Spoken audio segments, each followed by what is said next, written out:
समितीचे अध्यक्ष सुमेशजी हुमणे, कोषाध्यक्ष राजीवजी रोकडे, सचिव आतिशजी गायकवाड, आयुष्यमान भारत सोनावणे, आपणा सगळ्यांना विनंती आहे आपण या सन्मान प्रसंगी उपस्थित राहायचं आहे आणि सन्मान प्रसंगी जोरदार टाळ्यांचा वर्षाव शेवटपर्यंत।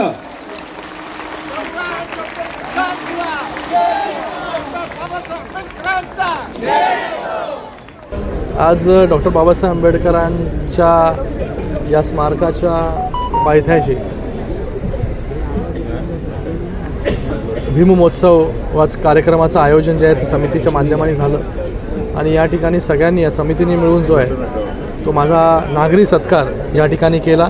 त्याबद्दल या समितीचे मी खूप खूप धन्यवाद व्यक्त करतो आणि मला वाटतं हे माझ्यासाठी खूप मोठी गोष्ट आहे की आज हे स्मारक इथे उभं राहिलं।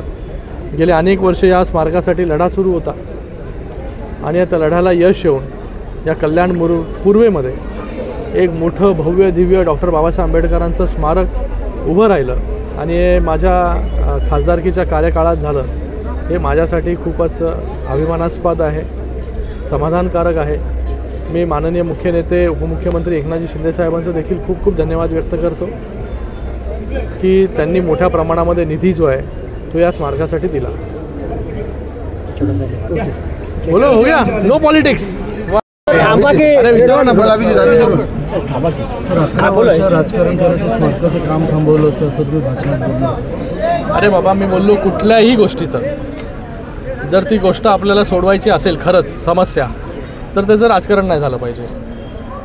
राजकारण झालं की ती समस्या कधी सुटत नाही। समस्याचं समाधान जे आहे, प्रत्येक समस्येचं समाधान हे असतंच। जसं हे डॉक्टर बाबासाहेब आंबेडकरांचं स्मारक उदाहरण आहे। लोकांना फक्त पुतळा पाहिजे होता, आज भव्य दिवस स्मारक उभं राहिलं। निधी नव्हता, जागा नव्हता, निधी पण मिळाली, जागा पण मिळाली। दृढ इच्छाशक्ती आणि सरकारचा पाठिंबा याच्यामुळे हा स्मारक जे आहे ते उभं राहिलं।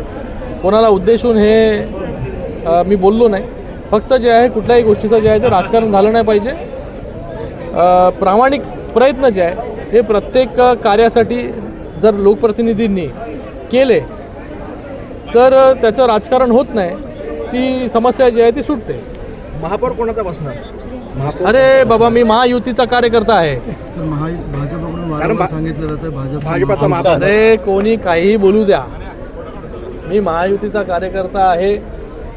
महायुतीचा महापौर जो आहे तो या कल्याण डोंबिवलीमध्ये बसेल।